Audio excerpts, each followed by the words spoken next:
तब नामी की शक्तियां उसके भीतर प्रवेश करने लगती हैं। नाम लेने से नामी की शक्तियां आ जाती हैं। व्यवहार में आप देखो कि कोई व्यक्ति किसी का नाम लगातार लेता रहे, यदि वो अच्छे तरीके से ले चाहे गलत तरीके से ले, एक न एक समय उस जो नाम वाला धनी होता है, नामी होता है, उसको जवाब देना ही पड़ता है। वो कहता ही है, भाई तू क्यों पीछे पड़ा है, बता क्या समस्या है, क्या दिक्कत है, तेरे को क्या चाहिए, क्यों मेरा नाम बार बार ले रहा है। ऐसे ही उस परमात्मा का हम बार बार निरंतर नाम लेते रहते हैं, तो वो परमात्मा उस नाम लेने वाले नामी के सारे योग क्षेम स्वयं वहन करता है। गीता में भगवान कहते हैं, तेसाम नित्याभियुक्तानाम योगक्षेम वहाम्यहम्।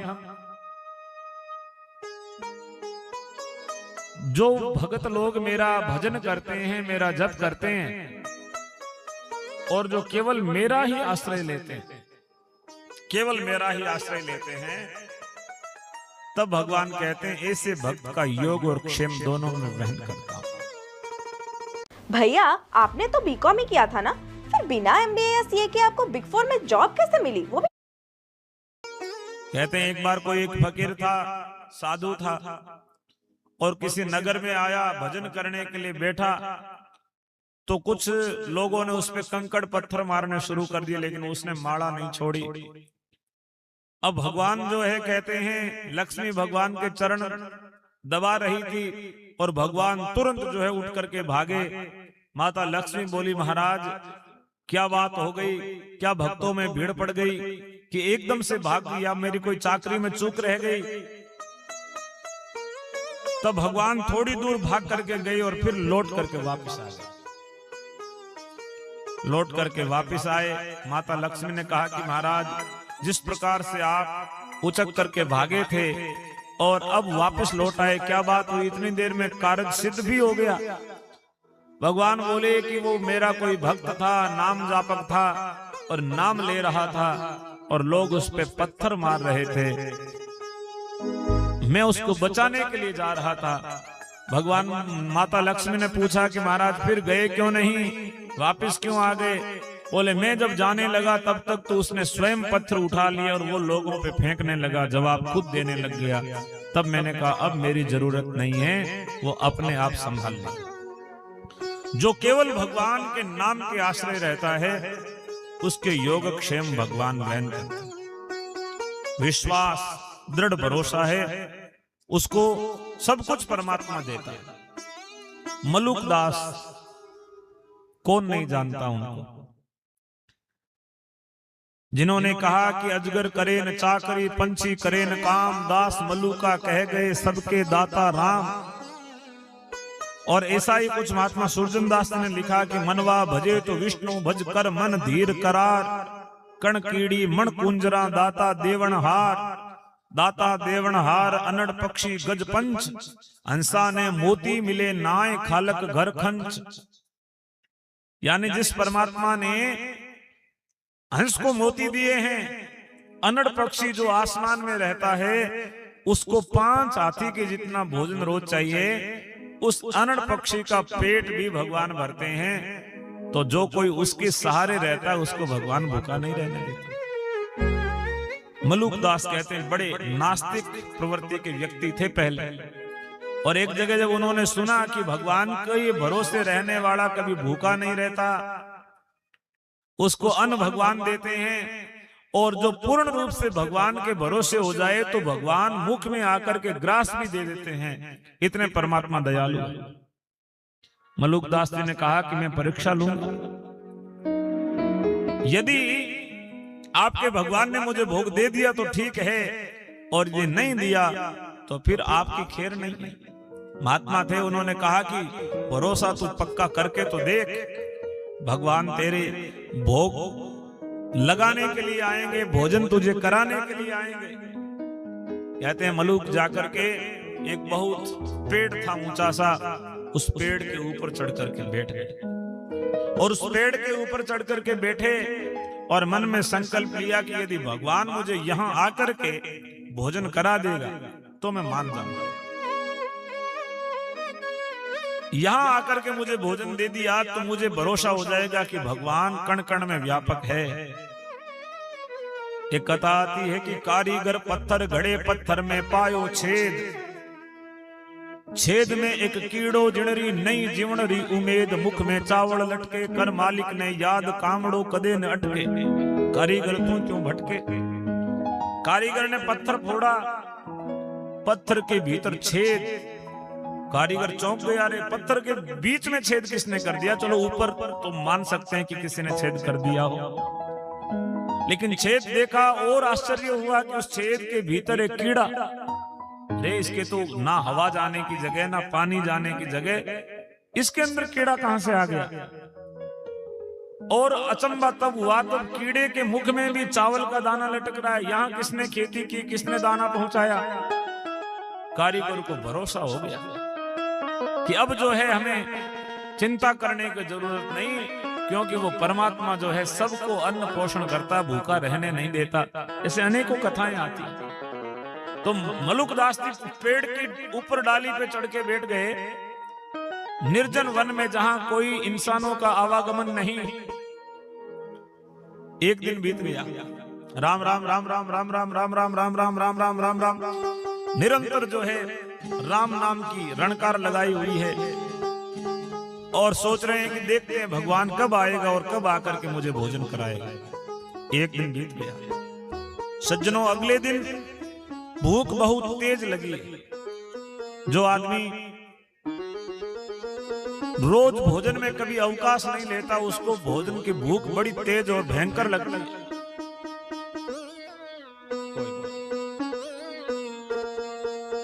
उसको भूख भी जो है बड़ी जबरदस्त लगती है, बड़ी भयंकर लगती। भूख लगी और मन में ऐसा हुआ कि क्या करूं, कुछ खाने को नहीं है, क्या खाऊं, किसे खाऊं? इधर उधर देखा और कहा कि चाहे कुछ भी हो जाए भोजन तो नहीं करूंगा, और भगवान आके ही भोजन कराएंगे, ऐसा भरोसा है। दोस्तों, क्या आप अपना टाइम फेसबुक और इंस्टाग्राम पे वेस्ट कर रहे हो? इसी वक्त बंद कर दो टाइम पास करना। दोपहर का समय हुआ, बढ़िया भोजन लिए हुए राजकुमार घोड़ों पे सवार होके आए। राजकुमारों को आते हुए देखा, मलुकदास जी ने कहा कि इस जंगल में तो कोई कभी आता ही नहीं। आज ये राजकुमारों ने उसी पेड़ के नीचे आकर के कहा कि इस पेड़ की छाया बड़ी घनी है, इसके नीचे आज दोपहर का भोजन करेंगे। भोजन करने के लिए उन्होंने दरी बिछाई।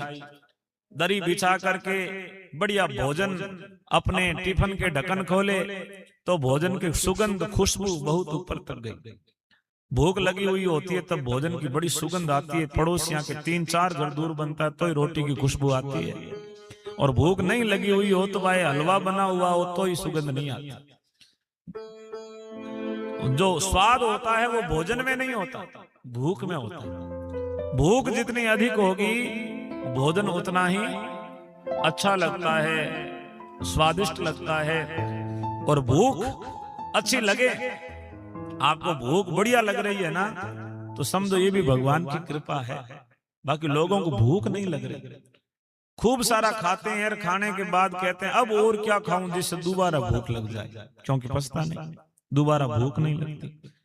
कई भूख लगने के लिए खाना खाने से पहले रोटी खाते हैं, गोली दवाई खाते हैं कि ये गोली किस लिए खा रहे हो, कि ये भूख लगाने के लिए। अच्छा, भूख लग गई, खाना खा लिया, फिर गोली लाओ, ये किसके लिए, ये रोटी पचाने के लिए, दोबारा भूख लगने के लिए। सारा खेल भूख का ही है। कईयों को लग नहीं रही, कईयों को जा नहीं रही, कई इसलिए परेशान है, रोटी खा करके दौड़ रहे हैं। क्यों दौड़ रहे हो, रोटी पचा रहे हैं। कई पहले ही दौड़ रहे हैं, क्यों दौड़ रहे हो, रोटी कमा के लानी। दौड़ तो सारा पापी पेट का सवाल है। ये क्षुधा, ये भूख, पेट ना होता तो पता नहीं क्या होता। ये रोटी सबको नचाए हुए फिर रही, रोटी सबको भगा रही है। मलुकदास जी को बड़ी अच्छी सुगंध आई। सुगंध आई तो उन्होंने कहा कि भोजन तो बन गया। एक बार तो इच्छा हुई कि कह दूं कि मेरे को भी खिला दो, लेकिन खबरदार भगवान आकर के खिलाएंगे। अब मन में थोड़ा विश्वास तो हुआ कि इस निर्जन वन में भोजन यदि राजमहल से पीपल के नीचे तक आ गया तो तेरे मुंह तक भी पहुंचेगा, थोड़ा भरोसा हो तो। उन्होंने भोजन जैसे ही करना शुरू किया, एक सिंह ने गर्जना की।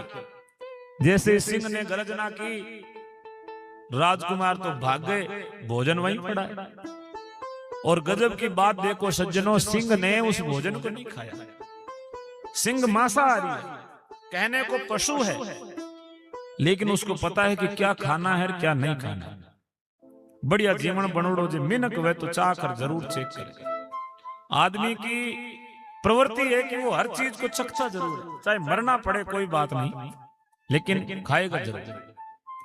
गाय को भगवान ने शाकाहारी बनाया। गाय कभी मांस नहीं खाता, और गाय को कोई सिखाता नहीं, कोई कॉलेज स्कूल में नहीं बताते कि तेरा भोजन क्या है, तेरे को न्यूट्रिशन किसमें मिलेंगे, अपने आप खाता। मांस रख दो नहीं खाएगा। शेर मांसाहारी है, उसके आगे आप घास रख दो, चारा रख दो, चाटा रख दो, हलवा रख दो, नहीं खाता। मांसाहारी है, उसको पता है। आदमी को भगवान ने शाकाहारी बनाया, बुद्धि दी, अकल दी, और कहा तेरे को ये चीजें तेरे खाने लायक है। लेकिन आदमी यूं धापे थोड़ी, रोटी जी में रूप बीड़ी पिए। क्यों पिए? वही गैस बने। अच्छा ये बीड़ी गैस मिट जी, हाँ यूं की भोजन हो रो पचे। ये इजाद किसने की? आदमी की बुद्धि की खुरापात। बाकी गुरु महाराज ने कहा अन्नू धन्नू दूधू दहियो घीऊ मेऊ टेऊ जेला बनता, भूख मरे तो जीवन बिन ही सरियो। अन्न है, दूध है, दही है, घी है घर में, पण गए जर्दो को नहीं जो नींद को आवे। बताओ, एक तंबाकू के बिना, एक बीड़ी के बिना, और दूसरे सबका नाम लेना ठीक नहीं है। क्या क्या हमने शरीर को आदत डाल रखी है, वो जरूरी नहीं है, लेकिन फिर भी हमने उसको जरूरी बना रखा। मनुष्य हो इस बात का विचार करो। 6 फीट का आदमी 3 आंगल की बीड़ी को छूटे, क्या फायदा 6 फीट का आदमी होने का।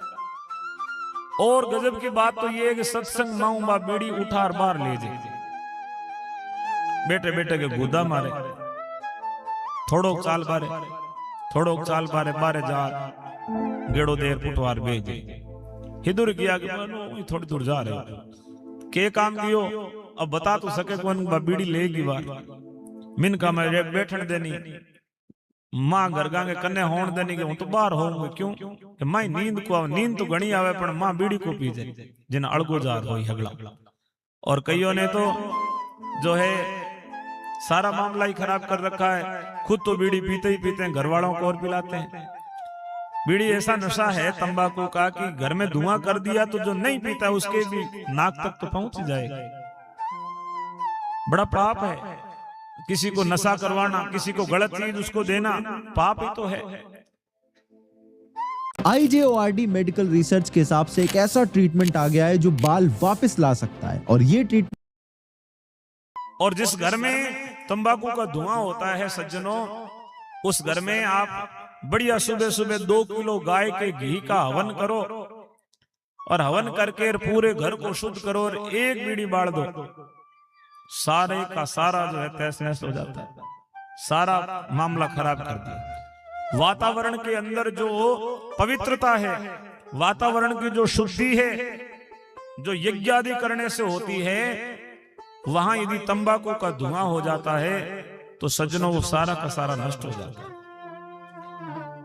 कथा आती है कि नींबी नाम के ऋषि की, नींबी ऋषि बड़े तपस्वी मनस्वी, और वो ऋषि जहां बैठते हैं उनके चारों ओर के दायरे में 2-4 किलोमीटर तक कोई भी व्यक्ति, कोई भी जीव प्रवेश नहीं कर सकता, वो जल जाता है उनके तप से, इतना उनका तपोबल। एक दिन नगरी का राजा जा रहा था तो वहां आगे एक सुरक्षा गार्ड खड़ा था, उसने कहा राजन यहां से आगे नहीं जा सकते। राजा को बड़ा गुस्सा आया कि मेरे ही राज्य में मुझे आगे जाने से कौन रोक सकता है। बोले महाराज हम तो बता रहे हैं, बाकी यहां से आगे जाने वाला जल जाता है। राजा ने कहा कि कोई उदाहरण? बोले आप जाके देख लो। राजा ने घोड़े को आगे किया, घोड़ा वहां जाकर के रुक गया, वहां से आगे नहीं गया। राजा को बड़ा आश्चर्य हुआ कि ऐसे क्या महात्मा हैं जिनके बैठने से यहाँ कोई उड़ने रेंगने चलने वाला जीव जा ही नहीं सकता। बोले महाराज हमें तो नहीं पता, सदियों से यहाँ बैठे हैं, वो तप कर रहे हैं। राजा की इच्छा हुई कि ऐसे तपस्वी महात्मा का तो मैं दर्शन करना चाहता हूं, मेरी इच्छा है कि मैं दर्शन करूं। अब दर्शन करने के लिए राजा से जब आग्रह किया, राजा ने सभी लोगों को बुलाया, धार्मिक लोगों को बुलाया और कहा मेरी बड़ी भारी इच्छा है महात्मा जी के नींबी ऋषि के दर्शन करने की, और यदि आप कृपा कर दो तो मैं नींबी ऋषि के दर्शन करूंगा। उन्होंने कहा महाराज ऋषि के दर्शन तो हम नहीं करवा सकते, क्योंकि वहां जाने कोई पहुंच ही नहीं सकता। राजा ने कहा चाहे कुछ भी हो, कैसे ही करो, चाहे सुरंग खोद के ले जाओ, लेकिन मुझे। बोले नहीं महाराज वहां पहुंच ही नहीं सकते, कौन खतरा मोल ले।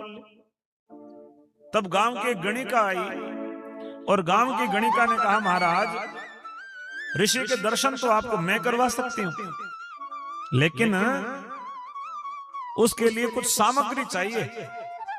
क्या सामग्री चाहिए? बोले तंबाकू चाहिए, तंबाकू। उस समय भारत में तंबाकू की खेती पे बैन था, तंबाकू की खेती नहीं होती। अब तंबाकू की खेती पे बैन नहीं है। पहले तंबाकू बेचा जाता है, फिर उसके ऊपर अतिरिक्त टैक्स लगाया जाता है, और उसके बाद उसी पैसे से कैंसर की दवाइयां बना करके बेची जाती है। पहले कैंसर करने की दवाई दो, जिनसे कैंसर होता है, फिर कैंसर मिटाने की दवाई दो, लोगों को दुख देने का काम है। पीने वाले भी सोचते हैं कि मेरे को वही पड़ोसियों में हुई, लेकिन एक दिन ऐसे ही सोचने वालों में से निरंतर जो है अस्पतालों में तंबाकू वालों के कैंसर हो रही, लेकिन छूटता नहीं। तो उस समय भारत में तंबाकू की खेती नहीं होती थी सज्जनों। राजा ने कहा कि तंबाकू कहां मिल सकता है?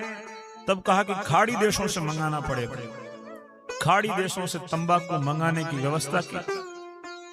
भारत में तंबाकू सबसे पहले एक अमेरिकी यात्री आया था, और उस यात्री ने केरल के पोर्ट पे भारतीयों से जब बातचीत की, भारतीयों ने उसे मसाले गिफ्ट किए, भेंट किए।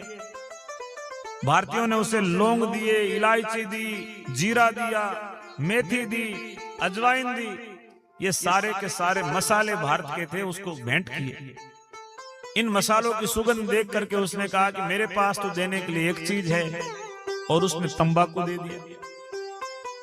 तंबाकू जैसे ही पीना शुरू किया तो लत लग गई। अगली बार लोग होदन लग गया वो कुटो कदा ही आयो नबी ने क्यों भाई तू माने भी लेज माने बताओ हलो कितनी ले तो थे ही खेती करो। खेती करनी शुरू हो गई। तो वो व्यक्ति यहाँ पे तंबाकू लेके आया। उससे पहले तंबाकू की खेती पे तो बड़ा भारी वैन था भारत में। तो राजा के आग्रह पर तंबाकू मंगाया गया। उस गणिका ने, जैसे हम गूगल इत्यादि की धुएं देते हैं, ऐसे ही तंबाकू का धुआं जहां जहां वो ऋषि का तपस्या क्षेत्र था उसमें धुआं करना शुरू किया तंबाकू। जितने क्षेत्र में तंबाकू का धुआं जाता वहां के क्षेत्र का तप नष्ट हो जाता है। फिर वहां से आगे चले जाते हैं, आगे जाकर के और तंबाकू जलाते हैं, वहां का और नष्ट तप। धीरे धीरे गणिका जहां ऋषि बैठे थे उनके चारों ओर तंबाकू की धुएं कर दी। तप नष्ट हो गया, ऋषि की समाधि टूट गई। ऋषि की समाधि टूटी तो गणिका ने उनके साथ में विवाह कर लिया, मति मलिन हो गई। विवाह हुआ, विवाह होने के बाद में ऋषि की संतानें हो गई। और जब ऋषि पूर्ण रूप से निस्तेज हुआ तब ऋषि को लेकर के गणिका दरबार में आई और कहा कि महाराज यही वो ऋषि है जिसकी आप दर्शन करना चाहते थे। युगों युगों से जो साधना में समाधि में बैठे हुए ऋषि थे उनकी समाधि तोड़ दी, उनकी मति मलिन कर दी जिस तंबाकू ने। उस तंबाकू को दिन रात जगह हम ही पग दे देर खींचे है बांके आलू निस्तेज तो हो ही गए। घर में कोई जोत बत्ती कर रहा है, कोई हवन जोत कर रहा है, उसका भी प्रभाव तंबाकू नष्ट कर देता है। इसलिए तंबाकू का सेवन पचना चाहिए। पीने वालों को भी विचार करना चाहिए। कि जहां गुरु महाराज ने कृपा करके हमें बिश्नोई बनाया, और गुरु महाराज जाम्बोजी जिस चीज के लिए मना करते हैं उनमें तंबाकू सबसे बुरा है। और देखो, घर का एक व्यक्ति यदि तंबाकू का धूम्रपान लेता है तो वो दूसरों को और उसके लिए बाध्य कर देते हैं। आप कोई न कोई पाप करो, लेकिन उस पाप में दूसरों को भी भागीदार बनाओ तो ये तो महापाप है। ये शीशी है, ये पेट में डालने की जरूरत है, नाभि में डालने की जरूरत है, और आप दावा कर। तो जैसे ही भोजन की सुगंध आई, अरे भाई ला रही तो रोड़ो कौन कर बन હું તો હોચો બાંદર नेहरू पर रही बड़े है, और ए दिन दिन तीता बांदरिया रहे जना दूसरोड़ा ब्यावे कौन बे ए जय जदावे जिग्या खाली करे जा। लेकिन यहाँ के बच्चे कई बहुत अच्छे हैं। सुबह मैं देखता हूँ पूरे इस पंडाल की सफाई करना, झाड़ू लेकर के सुबह 7 बजे सारे बच्चे आ जाते हैं, 15-20 बच्चों की टोली, और पूरे मंदिर की सफाई करते हैं। बड़े लोग तो कम आते हैं, छोटे बच्चे ज्यादा आते हैं। बच्चों में बड़ी सेवा के भाव है, और इनको गाइड करने वाले, मार्गदर्शन देने वाले, संस्कार देने वाले, और इनकी ऊर्जा का यदि ठीक से उपयोग किया जाए तो बच्चे बहुत ही रचनात्मक है, बड़े क्रिएटिव है। और मैं चाहता हूं कि रोज ये जो दरिया वगैरह बिछाने का काम है ना, यहाँ बच्चे करते हैं, तो उन बच्चों के लिए एक बार जोरदार तालियां बजा दो। अब जो उत्पात मचा रहे हैं शायद ये तो वो नहीं है, दूसरे वाले होंगे, कोई बारी चेंज हो गई होगी। 2 फौज है कह रहे हैं, एक तो कथा के दौरान एक्टिव होती है और एक सुबह को एक्टिव होती है। लेकिन बच्चे सेवा का संस्कार मंदिर में झाड़ू लेकर के सुबह सुबह लगे हुए रहते हैं बच्चे, बड़ा अच्छा लगता है। और बच्चों में सेवा के संस्कार आएंगे तो इन संस्कारों से वो परिवार की सेवा करेंगे, समाज की सेवा करेंगे, संस्थाओं की सेवा करेंगे। सेवा के संस्कार यदि आप बच्चों को दे पाते हो तो आपका जीवन भी धन्य है, बच्चों का जीवन भी सार्थक है। तो मलुकदास जी ने देखा कि भोजन तो आ गया, लेकिन अब मेरे मुंह तक कैसे पहुंचेगा। राजकुमार भाग गए, सिंह भी चला गया, भोजन यथावत पड़ा है। एक मन तो करता है कि जाकर के भोजन कर लूं, लेकिन दूसरा मन कहता है नहीं नहीं, भोजन तो यहाँ ऊपर आएगा तब करेंगे, उससे पहले नहीं करेंगे। हमने संकल्प लिया था कि भगवान ऊपर लाकर के मुझे भोजन कराएंगे। मलुकदास नीचे आकर के बैठे, तब मलुकदास जी ने विचार किया कि अब ये और कौन आ गए। मैं तो सोच रहा था कि भोजन खिलाने वाले भगवान आएंगे, लेकिन यहाँ तो डाकू आ गए, चोर आ गए। और सज्जनों, भगवान किसी भी रूप में आ सकते हैं। तुलसी इस संसार में सबसे मिलिए धाएं, पता नहीं किस रूप में नारायण मिल जाए, पता नहीं किस रूप में आकर के नारायण परमात्मा दर्शन दे दे।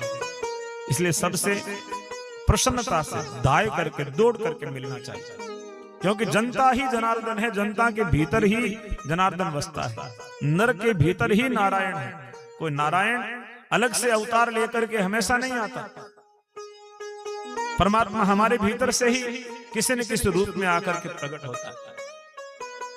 मलुकदास जी ने कहा कि मैं भोजन भगवान जब तक कराएगा नहीं तब तक तो नहीं करूंगा। डाकुओं ने आकर के देखा, पेड़ के नीचे बढ़िया भोजन परोसा हुआ पड़ा है। डाकू कहने लगे कि इस वीरान जंगल में भोजन कहां से आ गया, और यहीं आकर के परोसा, जरूर किसी ने यहाँ पे भोजन प्रसार इसमें जहर मिला के रखा है कि वो आएंगे और खा करके मर जाएंगे। बोले यदि जहर किसी ने परोस के रखा है तो परसने वाला यहीं कहीं होगा, उसको खोजो। चारों तरफ देखा, नजर घुमाई, और जब ऊपर देखा तो ऊपर मलुकदास पेड़ के ऊपर चढ़े हुए बैठे थे। मलुकदास जी को देखते ही चोरों ने कहा कि नीचे आओ। मलुकदास जी ने कहा कि नहीं। बोले क्यों? बोले मैं तो यहाँ कोई संकल्प के साथ बैठा हूं। बोले अच्छा, संकल्प लेके और यहाँ बैठा है, यही जगह मिली तुझे बैठने को? हम सब समझते हैं नीचे आ, ये भोजन किसने रखा? उसने कहा मैंने तो नहीं रखा। तूने नहीं रखा तो यहाँ कौन रख के गया? बोले कोई राजा महाराजा आए थे वो रख के गए। बोले अच्छा, राजा महाराजा को यहाँ जंगल में घूमते फिरेंगे, नीचे आ और इस भोजन को तू खा। मलुकदास जी बोले कि मैं तो भोजन खाऊंगा नहीं। क्यों नहीं खाएगा? बोले मैं ये बता सकता हूँ कि भोजन में जहर नहीं है लेकिन खाऊंगा नहीं। बोले जहर नहीं है तो क्यों नहीं खाएगा? बोले मेरी तो सौगंध ली हुई है कि भगवान आएंगे और आकर के मेरे को खिलाएंगे ना तभी खाऊंगा। चोर ठहाका दे करके हंसने लगे और बोले अच्छा, इसके लिए भगवान आएंगे और आकर के इसको भोजन कराएंगे, इसको नीचे लाओ।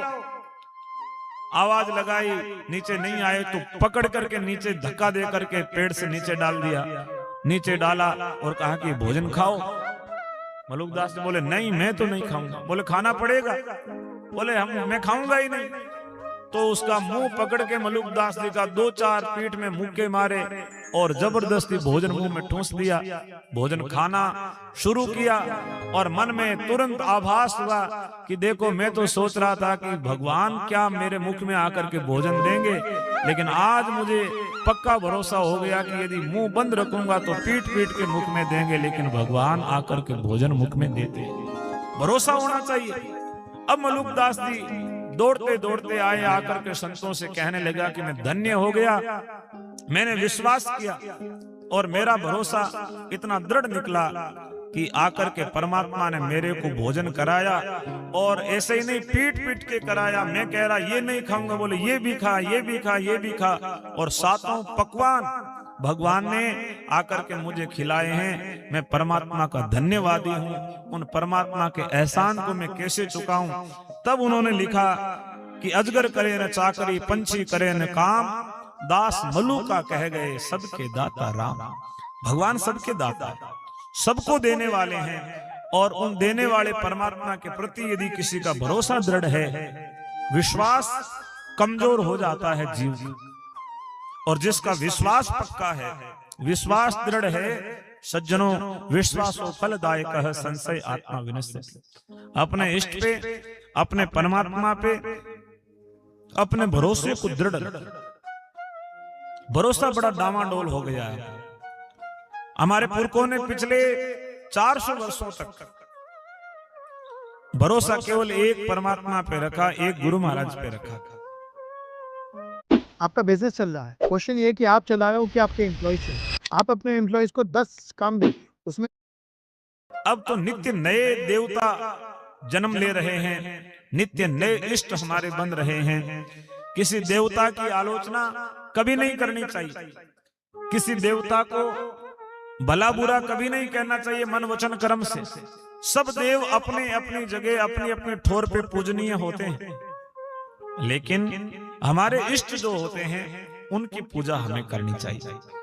दूसरे जितने देव हैं सबका आदर, सबको प्रणाम, सबको वंदन अपने अपने ठोर पे, लेकिन अपने घर में जो नित्य पूजन करते हो, नित्य चर्या करते हो, उसके अंदर केवल एक ही इष्ट होना चाहिए, एक ही ईश्वर होना चाहिए, एक ही नाम भजन करो तो लिया जाना चाहिए, एक ही उपासना पद्धति जिसका सहारा लेकर के हमें उस इष्ट तक पहुंचने का प्रयास करना चाहिए। यदि एक से अधिक संख्या हो जाती है तो वो हमारे लिए दुखदायी हो जाती है। तो प्रातःकाल स्नान करके और अपने इष्ट की आराधना, अपने इष्ट का पूजन, अपने इष्ट का वंदन, जो हमारी जामहानी परंपरा है उसके अनुसार करना चाहिए।